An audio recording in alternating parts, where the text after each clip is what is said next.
Chapter 7. The Technique of Sublime.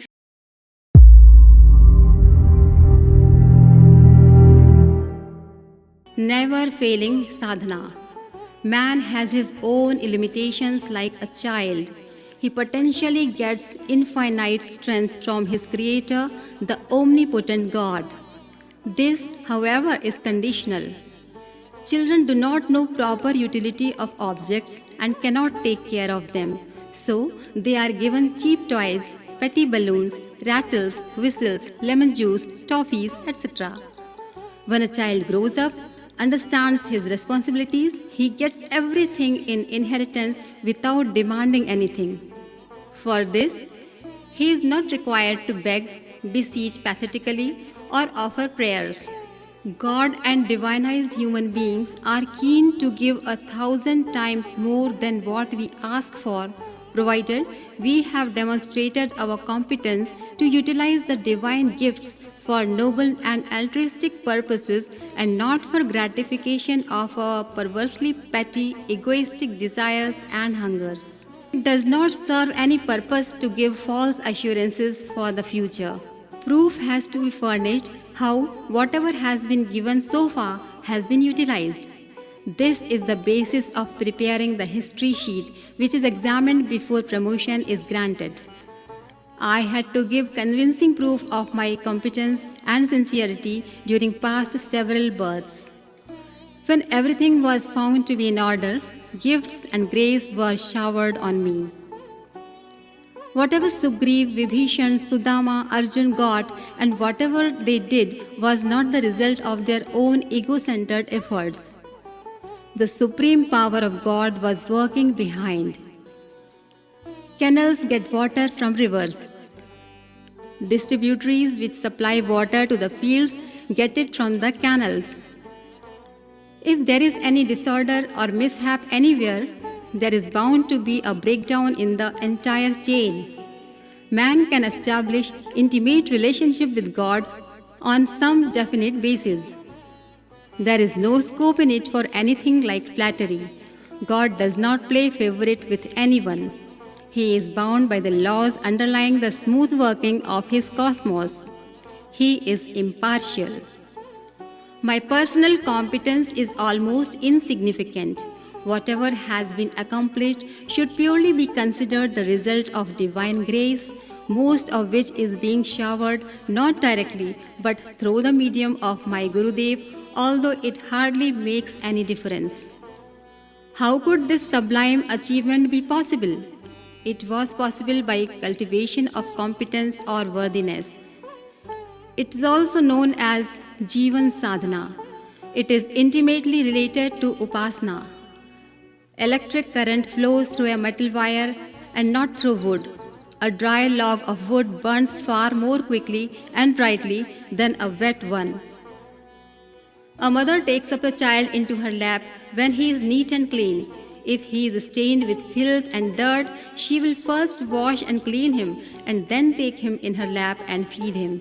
For securing nearness, proximity to God, purity of character is a must. Several persons had remained soiled with carnal cravings in their previous lives, but the moment they took to faith, devotion, and sadhana, their lives were transformed beyond recognition. Valmiki, Angulimal, Bilvamangal, Ajamil became saints in the true sense of the term the moment they surrendered themselves to God, although their past lives were far from pious. We adopt the policy of Ram Naam Japna Paraya Mal Apna, mechanically taking Ram's name but coveting what belongs to others. We go on doing evil deeds and yet think that by worshipping God merely through outward symbolic acts, we will escape from retribution for our trespasses. Is this not a great delusion? Before dying, a cloth has to be washed. Before sowing, it is necessary to plough the land. To earn the grace of God, one has to lead a pious life and become a sadhak. A sadhak alone can become a true devotee. In the absence of Jivan Sadhana, the thoughts, character, diet, and daily routine of a person will all be disorganized.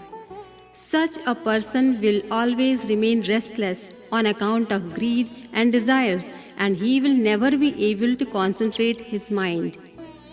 No purpose is served merely by performing karmakand and symbolic worship. Worship is directly related to inner feelings.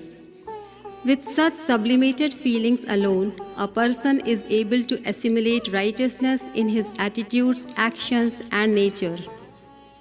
When a respectable guest pays a visit or there is a function, the entire house is cleaned and whitewashed. If God is to be invited to occupy the chamber of the heart, it has to be first cleaned off all the dirt and dross which fill it. For this, one has to take recourse to self-introspection, self-purification, self-transformation, and self-growth.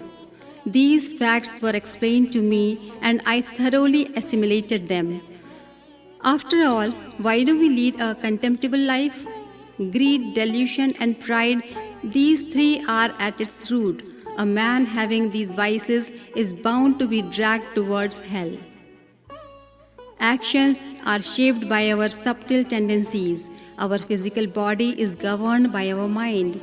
Mind alone and not the body should be considered responsible for all the misdeeds.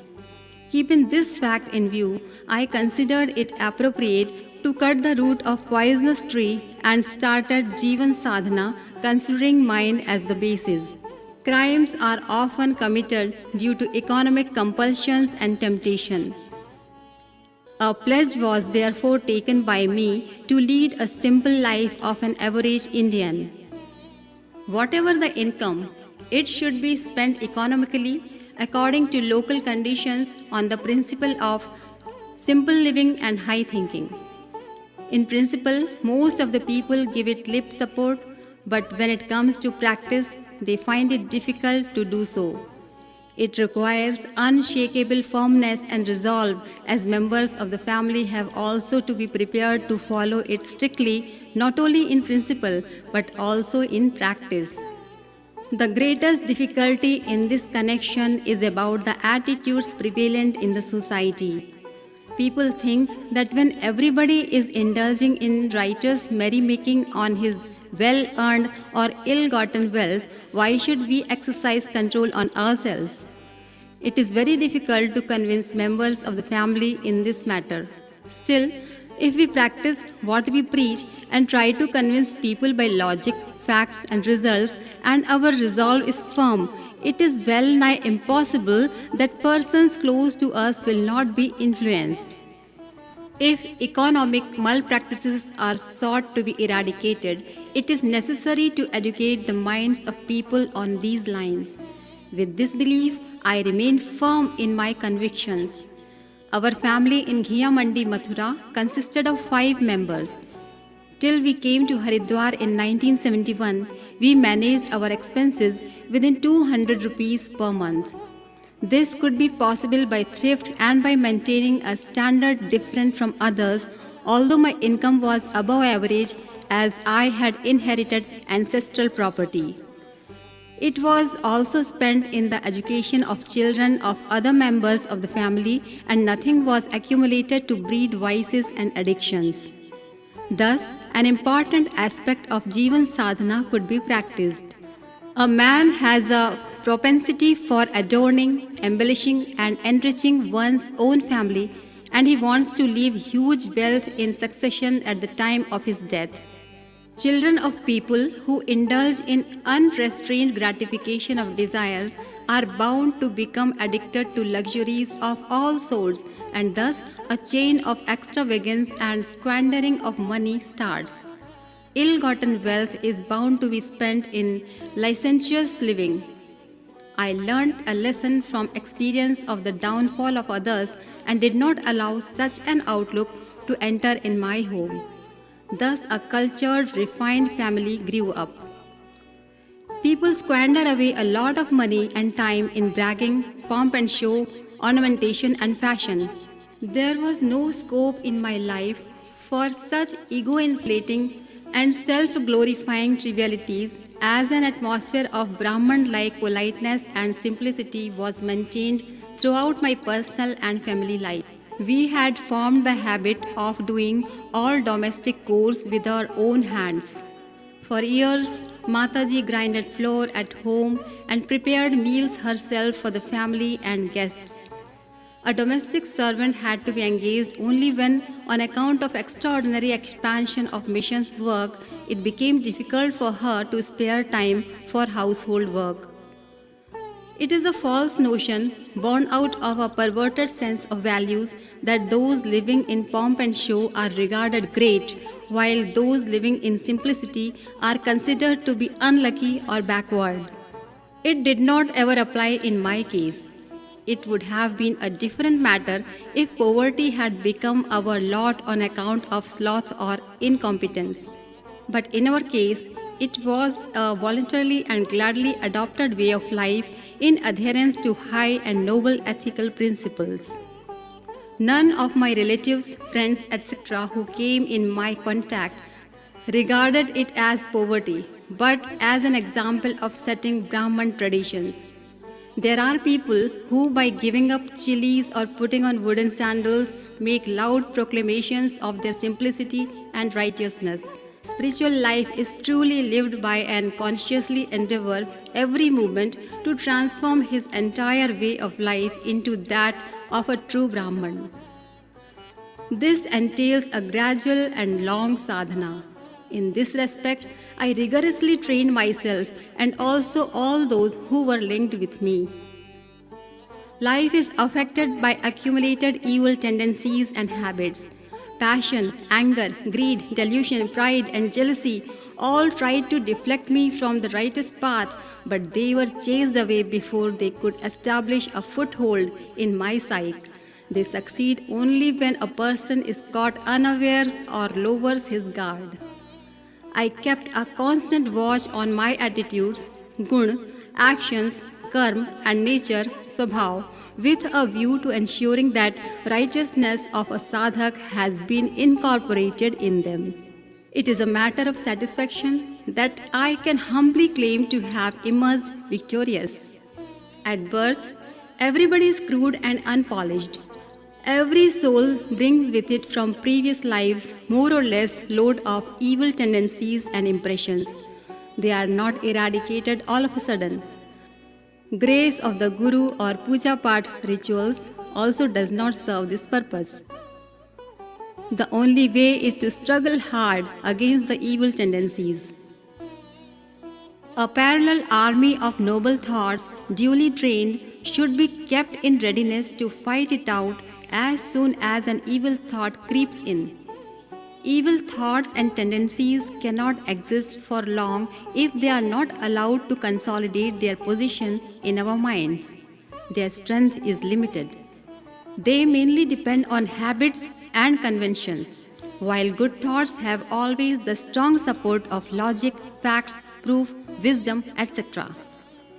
The authors of ancient scriptures have rightly pointed out that ultimately truth alone prevails. In other words, it is the divine virtues and noble tendencies that form part of our real higher nature. Evil tendencies are only aberrations and shadows without substance. When monkeys and bears can be trained to display amazing feats, there is no reason why a raw and crude mind could not be refined and made righteous through concentrated sadhana. My life, its legacy and message. हमारी वसीयत और विरासत. Author Shri Ram Sharma Acharya. If you found this video helpful, then please like, comment and share it, and subscribe to our YouTube channel Rishi Chintan. Please press the bell icon so that you will receive notifications of our upcoming videos. Thank you.